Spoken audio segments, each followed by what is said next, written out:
네, 오늘, 잠시만요. 누구 들어오셨네요?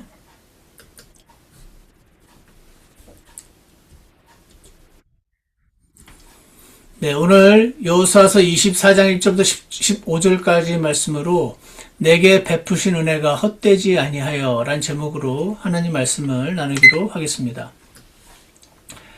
여러분, 지금 우리 교회가 12월 달 읽고 묵상하는 말씀이 여호수아서입니다. 이 여호수아서가 12월 달 말씀인 것이 참 좋다. 그런 생각이 들었습니다. 여호수아서 특히 마지막 장을 보면 우리 이스라엘의 인생이 우리 그리스도인들의 인생과 참 비슷하다. 그런 생각을 하게 됩니다. 그래서 그들의 결말이 우리의 결말이 될 것 같다라는 그런 희망을 갖게 만들어주는 그런 귀한 말씀 같습니다. 하나님께서는 이스라엘에게도 그러셨고 우리 그리스도인들 각자에게도 그러시는데 하나님은 자신의 백성들에게 참 많은 친절을 베풀어 주시는 것 같습니다. 꼭 그렇게까지 친절을 베풀어 주실 이유가 없고 빚진 것도 없으신데 그렇게까지 해주시는 것을 발견할 때 특히 여호수아서에 발견되는 그다지 믿음 없어 보이는 자들을 향해서 하나님이 베푸시는 은혜들을 보게 되면은 하나님께서 나에게도 저렇게 해주실 수도 있겠구나 그런 희망을 갖게 됩니다. 오늘 지금 24장 특히 말씀은 이제 출애굽부터 출애굽 이전 아브라함부터 시작해서 이 이스라엘 민족의 긴 여정을 돌아보는 이 말씀을 통해서 우리의 인생 여정도 함께 돌아보게 되거든요. 그래서 이 인생 여정을 쭉 돌아본 결과, 내가 왜 지금 하나님을 섬기고 있는 것인가. 그 이유를 명백히 보여주는 말씀 같습니다. 그래서 오늘 그 부분을 함께 살펴보는 시간을 갖고자 합니다. 여호수아서 24장 1절을 보시면요. 하나님이 우리 인생 여정을 돌아보았더니 하나님이 뭐를 하셨냐면 이방신을 섬기던 이스라엘 사람들의 조상인 아브라함을 구원하셨구나 하는 것을 보게 됩니다. 1절에 보시면 여호수아가 이스라엘의 모든 지파를 세겜에 모으고 여러분 세겜이라는 도시가 있어요. 제가 여기 잠깐 보여드리면 위치가 그렇게 중요한 건 아닌데 그래도 궁금하잖아요. 그래서 여기 보시면은 여기 보시면은 여기가 사해죠. 여기가 갈릴리 바다. 여기 이렇게 중간쯤에 보시면은 여기 셰켐 여기를 보이죠. 여기가 세겜입니다.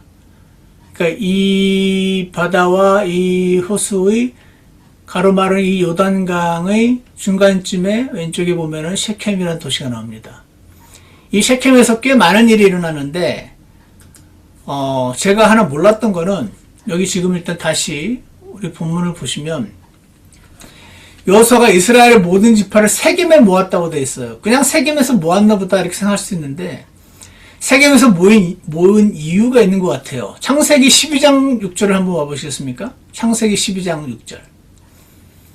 창세기 12장에 보시면 하나님이 아브라함을 부르신 다음에 12장 6절에 아브라함이 그 땅을 통과하여 세겜이라는 여기 세겜이 나옵니다. 셰켐. 아브라함이 셰켐, 세겜이라는 곳에 들어가서 그때 가나안 족속이 그 땅에 있더라. 세겜이라는 곳을 들어갔더니 거기 가나안 족속이 있는 걸 봤어요. 7절 주께서 아브라함에게 나타나 이르시되 내가 이 땅을 내 씨에게 주리라 하고 약속을 하시는 장면이 나타납니다. 그래서 그가 감사합니다 하고 자기에게 나타나신 주께 거기서 제단을 쌓았다. 예배를 드렸다. 이렇게 지금 표현을 하고 있습니다. 그러니까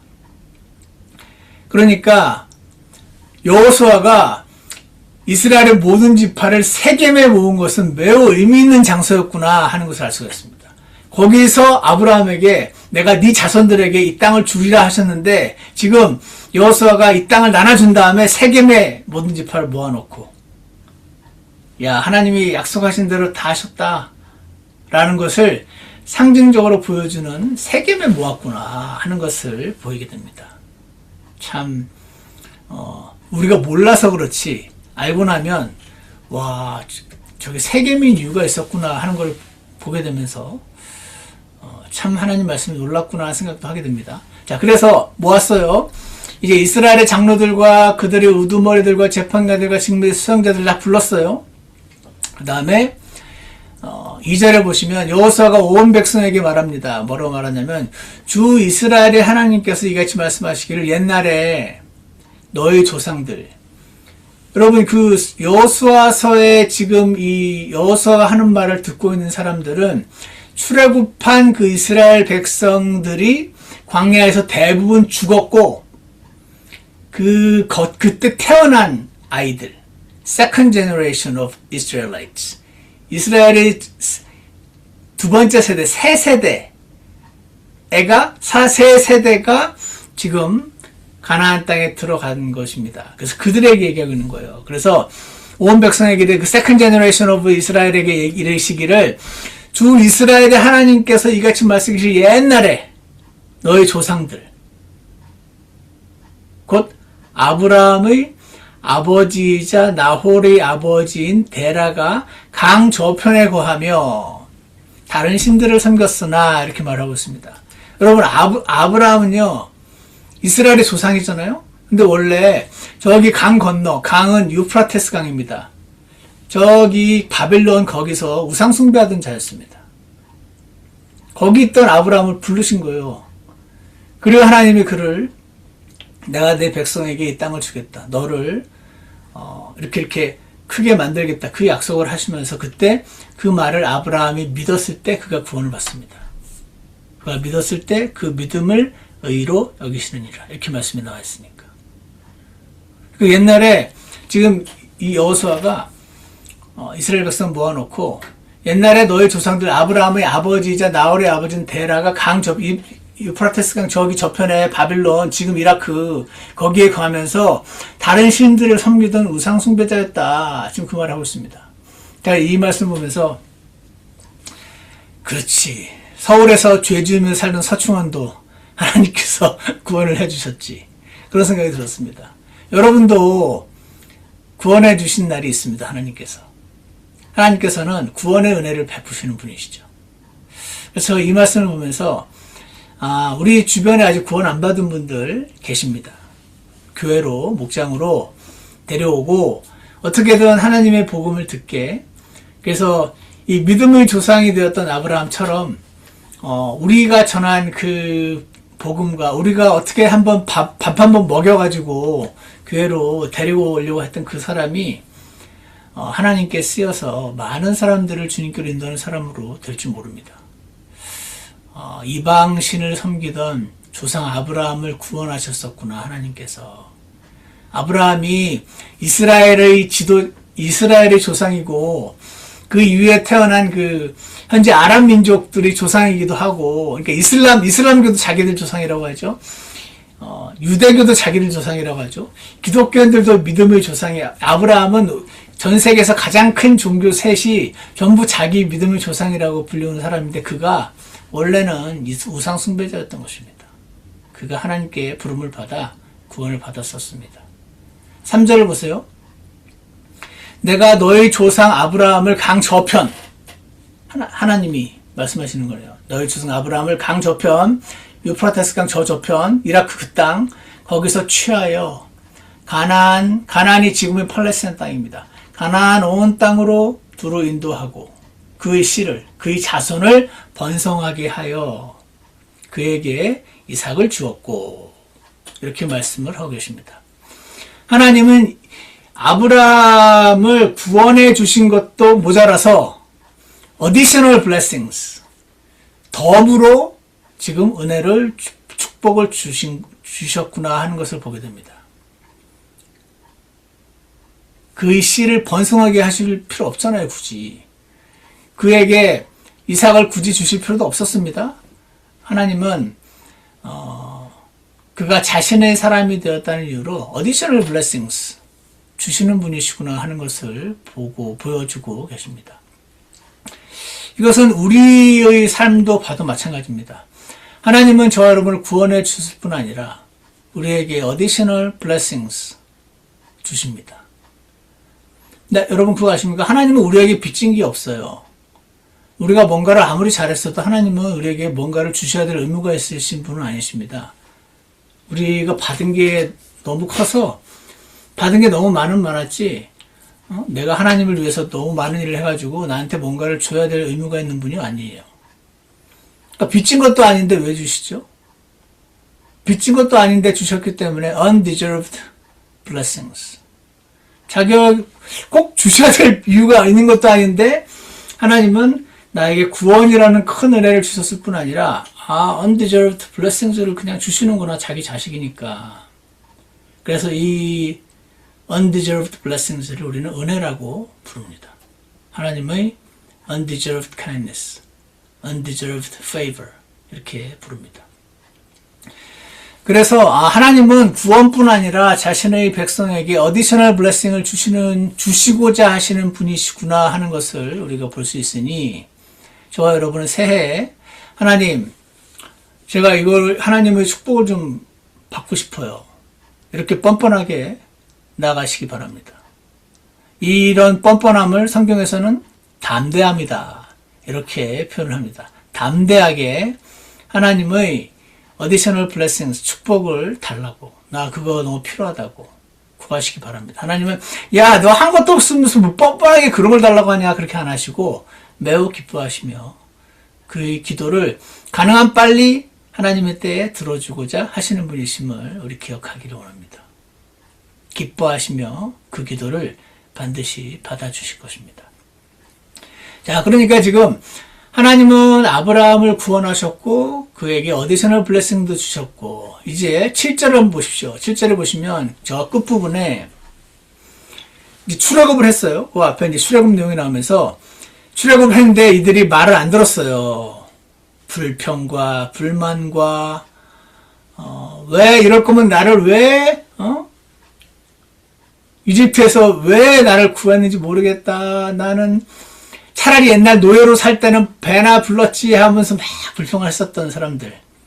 그래서 하나님이 7절 끝에 보시면 너희가 오랫동안 광야에 거하였느니라 이렇게 말씀을 하십니다.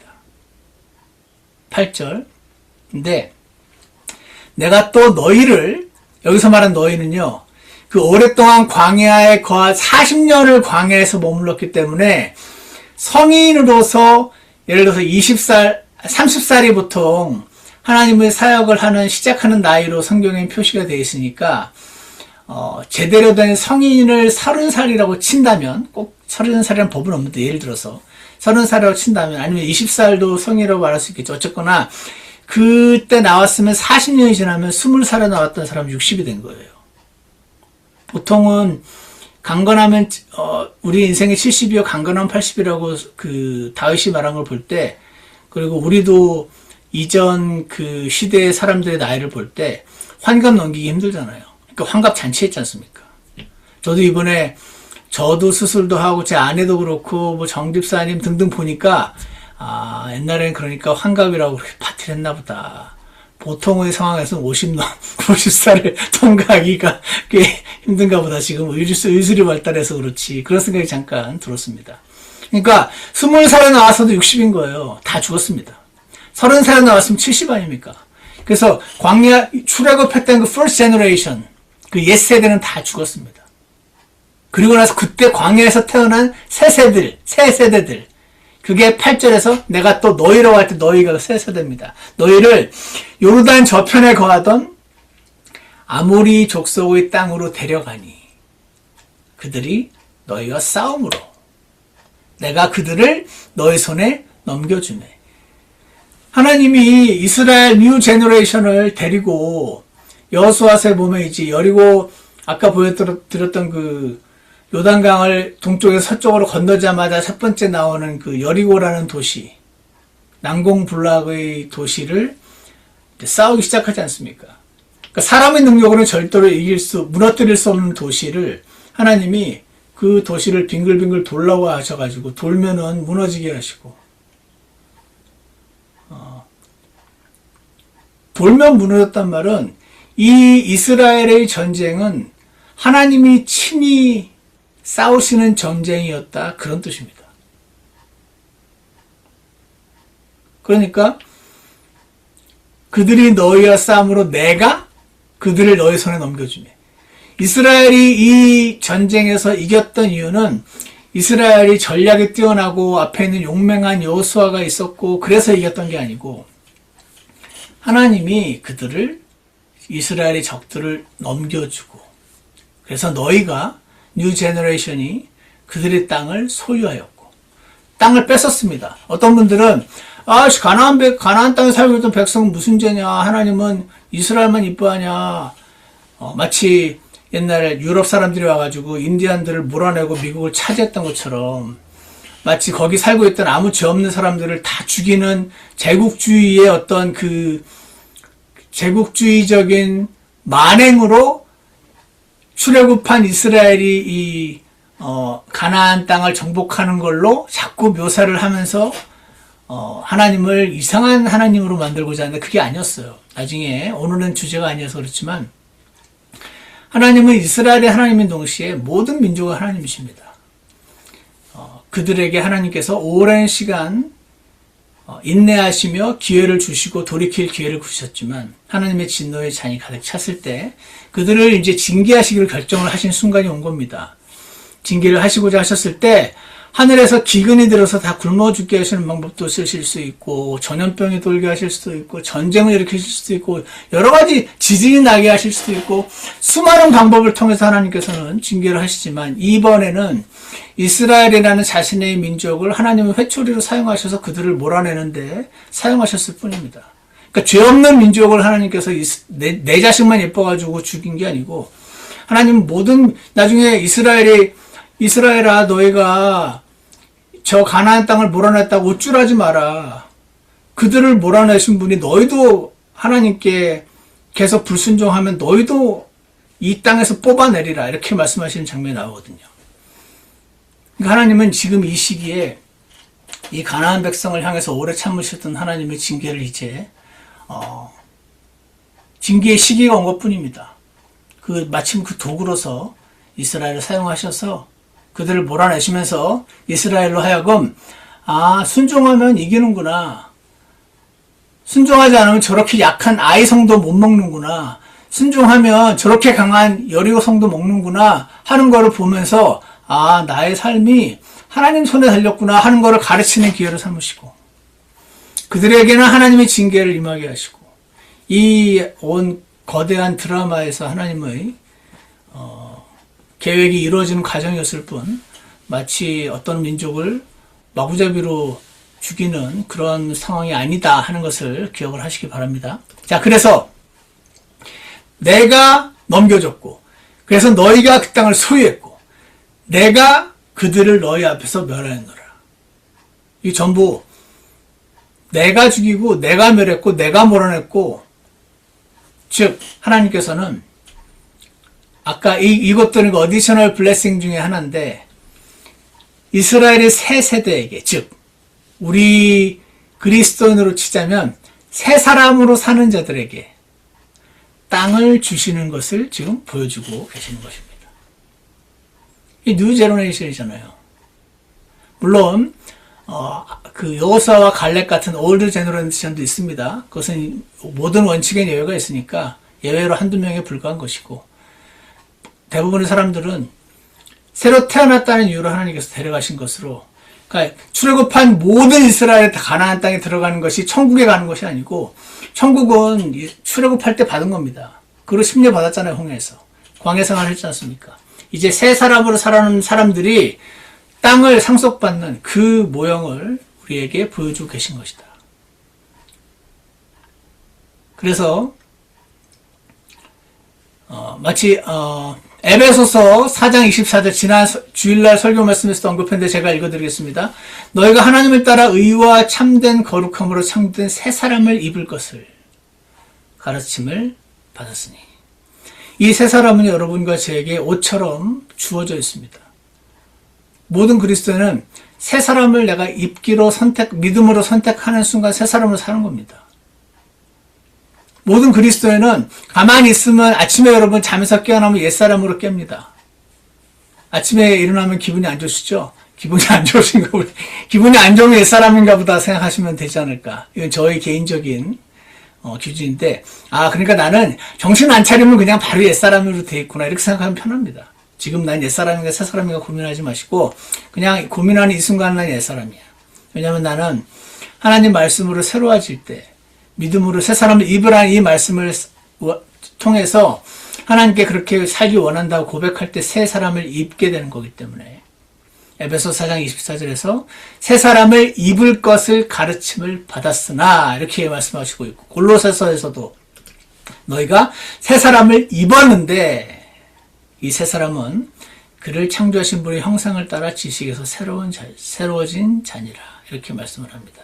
그리고 우리 지난 시간에 고린도서 3장에서 어떤 사람이 이 기초에 금이나 은이나 보석이나 나무나 건초나 짚을 세우면 할 때 금이나 은이나 보석으로 짓는 사람들, 하나님의 생명으로, 하나님의 신성과 관련된 새 사람으로 하나님을 섬기고 깨어있던 사람들이 그리스도의 심판석에서 불타지 않고 그 건물이 남아있어서 보상의 손실을 당하지 않는, 보상을 받게 되는 그러한 모습을 보여주고 있는 것이다, 그것입니다. 그러니까 지금 여호수아가 이렇게 돌아보면서 하나님이 새 사람으로 살고 있는 자에게 다 해주시는구나.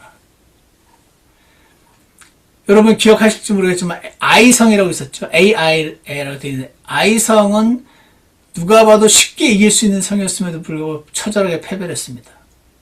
새 사람을 입고 있으면 하나님이 나서서 일을 해주시고, 마치 옛사람을 입고 있으면 자기 힘으로 해야 되니까 자기 힘으로는 저런 아이성도 이기지 못하는구나 하는 것을 보여주시는 것이 아닌가 하는 생각도 됩니다. 그러니까 뒤를 돌아봤더니 새 사람으로 사는 자들에게 땅도 주시는 분이시구나 하는 것을 우리에게 보여주시는 것이죠. 9절을 보세요. 방금 했던 말과 동일한데 새 사람으로 살면요, 하나님이 친히 싸워주시는 것을 또 보여주십니다. 9절. 그때 모압 왕 십볼의 아들 발락이 일어나. 여러분 민수기의 발락과 발람 이야기 성경 일독하신 분들은 다 기억하시죠? 나중에 올해 민수기 읽으실 때 주의 깊게 한번 읽어보십시오. 발락이 일어나 이스라엘을 대적하여 싸우고 사람을 보내어 발람을 불렀습니다. 발람을 불러서 저주하게, 이스라엘을 저주하게 했는데, 그때 하나님이 발람의 말에 귀를 기울이려 하지 아니하였으므로 발람이 오히려 이스라엘을 저주하기는커녕 축복했고, 이처럼 주어가 뭡니까? 내가, 하나님이 너희를, 이스라엘을 그의 손에서, 발람의 손에서 건져내었노라. 건져내는 것의 주체는 언제나 하나님이시고 승리를 주시는 분은 언제나 하나님이신 것을 보여주는 말씀입니다. 그래서 11절 보세요. 그래서 이제 너희가 요르단을 건너서 여리고, 이게 출애굽기 여호수아서잖아요. 요르단을 건너서 여리고에 이르렀어요. 여리고 사람들 곧 아모리 족속과 브리스 족속과 가나안 족속과 헷 족속과 기르가스 족속과 히위 족속과 여부지 족속, 이 족속들은 아주 거인들이었습니다. 다 그런 건 아니지만 거인도 많았고 철병거에 아주 막강한 사람들, 이들이 지금 오합지졸, 애들도 막 있고 꼬마도 있고 베이비도 있고 여자는 애기 업고 있고 한 그 오합지졸들과 싸우는데 어떻게 이길 수가 있습니까? 근데 하나님이 이렇게 말했습니다. 내가, 너희가 잘해서 이긴 게 아니고 내가 그들을 너희 손에 넘겨주었다. 그리고 내가 말벌을 너희 앞에 보내요. 그들 곧 아모리 족속의 두 왕을 너희 앞에서 쫓아내게 하였나니, 아모리 족속의 두 왕은 아주 센 왕이었는데 말벌을 앞에 보내서 쫓아내게 했다는 말씀이 나와요. 여기 맨 마지막에 포인트가 나와 있습니다. 이것은 너희 칼이나 너희 활로 한 것이 아니니라. 그러니까 이 말을 하는 거죠. 이스라엘의 새 세대에게 하나님이 친히 직접 싸워주셨구나 하는 것을 보여주시는 겁니다. 우리가 새 사람으로 살면 하나님께서도 친히 우리를 싸워주시겠구나. 그렇게 우리 적용할 수 있지 않을까요? 그러니까 우리는 이렇게 해야 되죠. 하나님, 제가 2026년은 기회를 붙잡으라는 그 표어도 있는데, 하나님, 제가 하나님을 섬길 기회를 붙잡고, 이 기회를 지금 사탄이 막 뺏어가려고 하고 있는데, 이 금요 모임에 참석할 기회도 붙잡고, 새 사람으로 살 기회도 확보하고, 그래서 그리스도 신바에서 상을 받을 수 있는 기회를 빼앗기지 않게 원합니다. 도와주세요. 이렇게 기도하면 되는 겁니다. 그러면 하나님께서 우리의 인생을 친히 개입하시고 하나님께서 친히 싸워주실 줄 믿습니다. 그렇게 우리 그리스도의 삶을 살아가기를 원하는 것이죠. 자, 여기까지 한 다음에요. 이제 여호수아가 아브라함부터 해서 아브라함이 이렇게 구원을 받았고 원래 우상 숭배자였어. 근데 이렇게 구원을 받았고 땅도 주고 굳이 줄 필요도 땅을 주더니 어떻게 해서 이집트로 흘러갔다가 도로 데리고 왔는데 그때 데리고 올 때 이스라엘 10가지 재앙을 내렸는데 그건 전부 10가지 재앙을 이집트의 10개의 신에게 재앙을 내렸다는 말씀이 나와 있거든요. 그들의 이집트의 신들보다 하나님이 더 강하시다는 것을 증명하시면서 그들의 신을 벌하시고 10가지 재앙을 통과하셔서 출애굽하시고 홍해도 건너게 하시고 온갖 일을 경험하시는데 40년 광야에서 옛사람은 다 죽어 넘어지고 새 사람을 데리고 가나안 땅으로 들어와서 그들에게 땅을 나누어주는 이 과정을 쭉 파노라마처럼 지금 여호수아가 1절부터 13절까지 쫙 얘기를 해주면서 야, 우리 하나님이 이런 분이야. 이방신 섬기던 자도 구원해 주셨지. 구원뿐 아니라 어디셔널 블레싱스도 주셨지. 새 사람으로 사는 자들에게 땅도 주셨네. 왜냐면 하나님께서 친히 싸워주시니까. 그렇게 하면서 24장 14절에서 이렇게 말합니다. 그러므로 결론 아닙니까, 결론. 하나님이 이렇게 많은 은혜를 주셨으니 그러므로 이제 주를 두려워하며 여러분 주를 우리가 두려워하는 자를 하나님이 기뻐하십니다. 이 주를 두려워하는 것은요 respect, honor, 경외하는 겁니다. 경외하는 거. 아이고 나는 막 조금만 잘못하면 나를 막 두드려 팰까봐 나 잘못했으니까 이번에 너 정신 좀 차려봐라고 확 괴롭히시는 그럴까봐 두려워하라는 노예의 두려움은 아니고 나를 너무 사랑하시는 분인데 함부로 할 수 없는 온 우주를 창조하신 분이어서 저절로 나오는 성경에 나온 하나님을 우리가 알게 될수록 갖게 되는 그 경외함, 그 두려움을 말하는 겁니다. 에이, 하나님 어딨어. 에이, 이렇게 살아도 괜찮아. 어떻게 성경대로 다 지키고 살아. 이렇게 사는 거 말고 하나님, 제가 하나님 말씀대로 살아야 되는 거 아는데 잘 못하고 있습니다. 저를 용서해 주세요. 하지만 저는 하나님의 뻔뻔하게 또 어디셔널 블레싱을 구합니다. 주님 보혈로 저를 덮어주세요. 이렇게 나아가는 자를 말합니다. 주를 두려워하며 성실함과 진실함으로 여기에 유능함이라고 안 돼 있죠? 많은 분들이 하나님을 섬기시겠냐고 제가 물으면은 나는 능력이 없다고 그러시는 분이 많습니다. 하나님은 한 번도 유능한 사람을 부르잖아요. 물론 유능하면 나쁠 건 없겠죠. 그리고 제가 보니까 실제로 이 교회에 어떤 교회가 커지냐면 말씀을 잘 전하는 목사님 교회가 커지지 않고 저분은 원래 딴 데 갔으면은 큰 기업 CEO를 하실 정도의 그런 조직적이고 뛰어난 유능한 분들이 계세요. 그런 분들 교회가 커지는 것 같더라고요. 그래서 근데 하나님은 모든 그리스도인들에게 유능해지라고 안 하시고 하나님을 두려워하는 자, 성실하고 진실하게 그분을 섬기라 그렇게 말씀하십니다. 이건 우리가 할 수 있잖아요. 물론 이것도 어렵죠. 하나님 은혜가 필요합니다. 하지만 똑똑하지 않은 놈이 100점 받고 하버드 대학교 가는 건 어렵지만 내 수준에서 하나님을 두려워하고 성실함과 진실함으로 하나님을 섬기는 걸 할 수 있잖아요. 그러시면서 이렇게 말합니다. 여호수아가 너희 조상들이 아브라함과 강 저편, 유프라테스 강 저편, 이라크 사람입니다. 이라크 사람. 그때는 이라크가 없었지만 강 저편과 이집트도 온갖 우상숭배 속을 아닙니까? 그런 데서 섬기던 다른 신들을 제거해라. 그리고 너희는 주를 섬기라. 여러분 우리는 주님을 섬길 때 다른 신들을 제거하고 주님만을 섬기기 원합니다. 제가 전에 인도에 갔을 때 인도 크리스찬이었어요. 그래서 그 인도 크리스찬 집에 갔는데, 인도 가면은요, 가게마다 그냥 그 꽃미남 신들이 아주 그 그림들이 즐비합니다. 택시를 타면 택시기사 앞에 그 꽃미남 신들이 쫙 있습니다. 코끼리 신도 늘 같이 있고, 코끼리 신이 돈 벌어주는 신이거든요. 중국 사람 고양이 신 그거와 비슷합니다. 중국은 고양이 신 식당마다 다 있고, 예? 인도 가면 코끼리 신 다 보이고, 그 다음에 비시눈가 비누신가 하여튼 그 대장신, 꽃미남 엄청 잘생긴 신이 있습니다.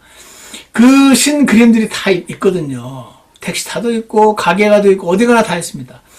근데 그 목사님 교회 갔더니, 그 꽃미남 신과 코끼리 신과 그 사진들이 쫙 한 30개 사진이 걸려있는데 그 중에 하나가 예수님이 거기 떠 있더라고요.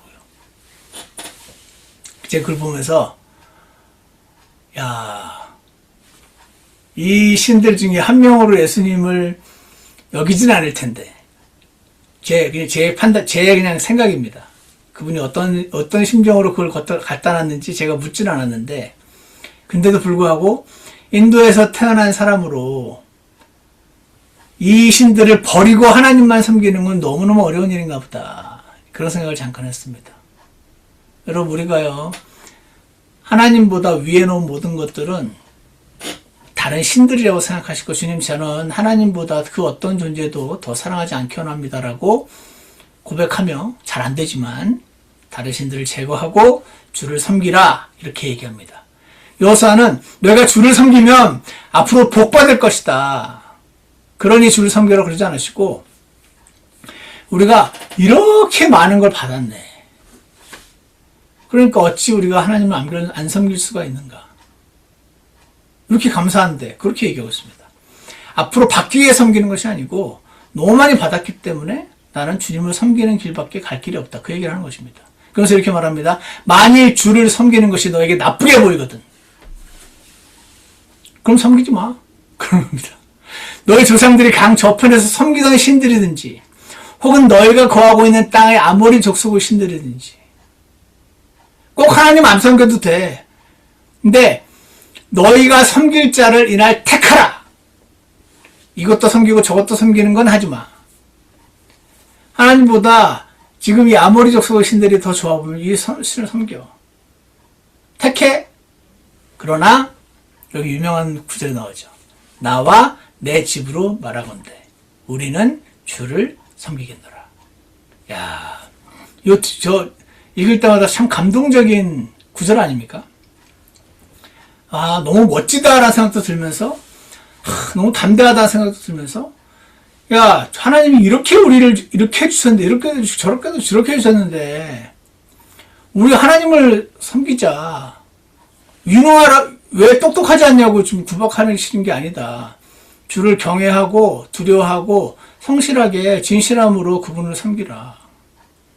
다른 신들을 제거해야 돼, 하나님을 섬기는 데는. 택해! 하지만 나는 택했다. 나는 나와 내 집으로 말하건대 우리는 주님으로부터 이렇게 많은 걸 받았는데 나는 거기에 반응하여 이분을 섬길 수밖에 없다. 우리는 주를 섬기겠노라. 제가 오늘 이 말씀을 마지막 24장이 또 마지막 그거 아닙니까? 어제 말씀이었던 것 같은데, 이 말씀을 보면서 새삼 또 봐도 또 멋지더라고요. 이 여호수아의 고백이. 나와 내 집으로 말하건대 나와 내 집안은 주를 섬겨야겠다. 그러면서 이 말씀이 떠올랐습니다. 옛날에 누가복음에서 죄를 많이 지은 여인인데 아마 창녀인 것으로 추측이 되는 여인이 예수님께 큰 것을 들었을 때 이렇게 말합니다. 그녀의 많은 죄들이 용서되었느니라 하면서, 이는 그녀가 많이 사랑하였기 때문이라 그러십니다. 그 여인은 너무 큰 사랑을 받은 게 감사해서 예수님께 드린 거였거든요. 그러면서 이렇게 말합니다. 적은 것을 용서받은 자 곧 그는 적게 사랑하느니라. 이 여인은 죄가 너무 많아서 자신의 죄를 인식해서 이 죄를 다 용서해 주신 하나님이 너무 감사해서 하나님을 너무 많이 사랑하게 됐기 때문에, 그래서 그 여인은 많은 죄를 용서받아서 많이 사랑하게 된 여인이고 조금 용서받은 자는 조금 사랑하느니라 이렇게 말씀하시면서 그녀에게 이르시되 내 죄들이 용서되었느니라 이렇게 말씀하신 장면을 합니다.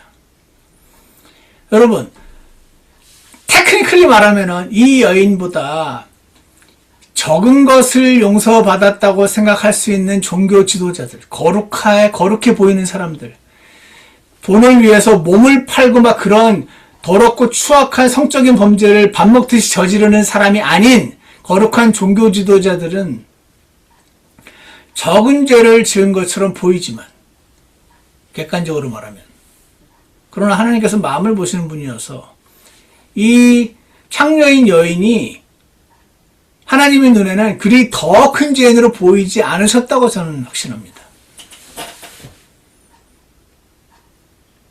근데 본인들만 나는 저렇게 추악한 죄인은 아니야 라고 생각하면서 적게 용서받았다고 생각하고 적게 사랑하는 자들이 있었기 때문에 하나님이 이 말씀을 하시는 거겠죠.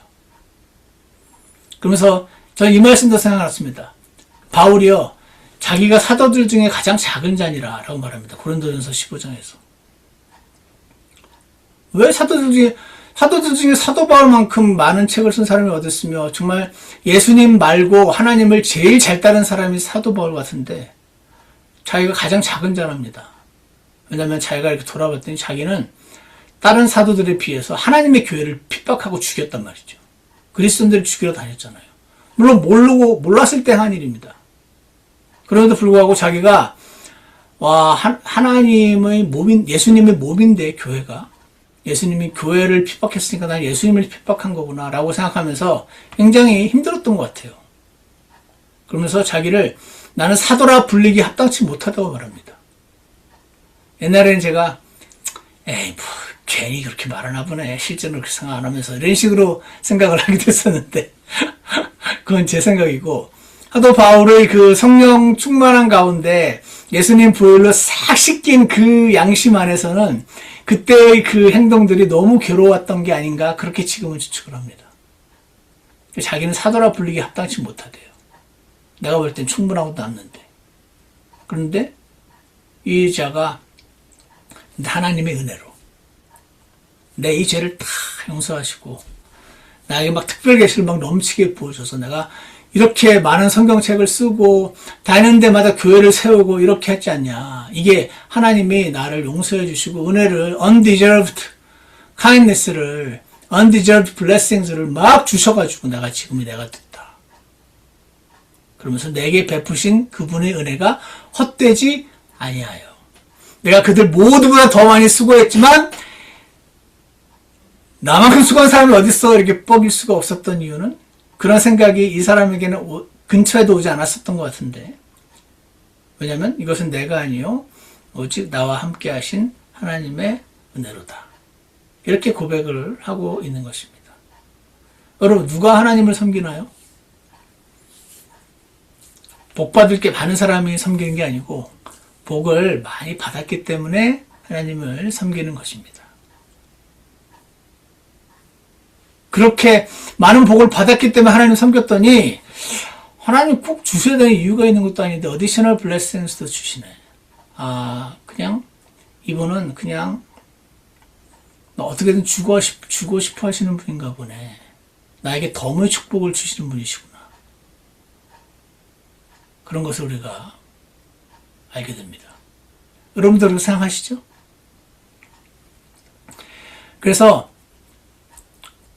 여러분의 지난 제가 간증 시간에도 들었을 때도 그런 생각을 했는데 너무 많은 은혜를 하나님 올해 2025년에 제게 주셨습니다. 너무 감사합니다. 그런 간증이 넘쳐났었습니다. 우리 지난 간증 시간에.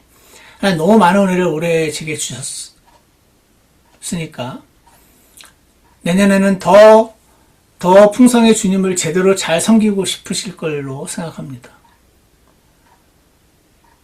하나님을 섬기는 영광스러운 기회는 아무에게나 주어지지 않는다 하는 것을 우리가 기억을 하기로 합니다. 올해 표처럼 주님을 섬기는 특권을 많이 얻게 되시기를 축복합니다. 새 사람으로 살 기회를 빼앗기지 않으시기로 결심하시기 바랍니다. 그래서 그리스도 심판석에서 상 받을 수 있는 기회도 에이 그까짓 거 나는 그런 거 나는 상으로 나를 꼬시려고 하지 마. 예전에 저에게 제가 복음을 전하면서 엄청 열심히 했던 그 형이 자기를 먹을 걸로 꼬시지 말라고 저한테 그런 말 했던 게 기억이 나는데, 하나님이 상을 주실 때는, 그걸 거실 때는 그걸 받고자 열심히 달리는 자를 찾는다는 사실을 기억을 하시고 주님을 섬기는 특권을 얻게 되시기 바랍니다. 다른 신이 더 좋거들랑 그를 택해라. 하지만 나와 내 가족은 이분을 섬기겠다는 고백을 주님께 드리시는 저와 여러분이 되기를 원합니다. 주님께서 그 고백을 기뻐 받아주실 것이라고 확신합니다. 기도하겠습니다. 사랑하는 하나님 아버지, 사도 바울 같은 사람이 내게 베푸신 은혜가 헛되지 않아서 내가 더 많이 섬겼지만 이건 아무것도 아니라고, 그냥 하나님의 은혜라고 이렇게 말하는 것을 보게 됩니다. 여호수아도 이스라엘의 과거를 보면서 하나님 아브라함을 구원하시고 그 후손들을 구원하시고 그 후손들을 그 노예살이로부터 구원하시고 그들을 다 죽이실 수도 있었는데 광야에서 결국 세 세대를 통해서 약속하셨던 이 땅을 다 분배하시는 좋으신 하나님을 기억을 하면서 저희도 하나님, 저 인생에 개입하셔서 지금까지 선하게 인도해 오신 하나님을 지금 더 깊이 더 많이 알도록 주님 은혜를 베풀어 주시옵소서. 새해에는 하나님을 섬길 기회와 특권을 놓치지 않는 저희가 되게 도와주시고, 우리가 옛사람으로 살면서 또 많은 시간을 낭비할 수도 있지만 주님 은혜를 베풀어 주셔서 그때마다 정신이 번쩍 들게 하시고 주님을 섬길 기회와 새 사람으로 살 기회를 더 많이 확보하는 저희 모두가 되도록 인도해 주시기를 간절합니다. 올 한 해를 떠나 보내며 새해를 맞이하는 이 마지막 날을 주님의 은혜 안에 사랑하는 성도님들과 함께 예배로 보낼 수 있게 해주신 은혜를 감사를 드리며 주 예수 그리스도 이름으로 기도드렸습니다. 아멘. 우리 찬송가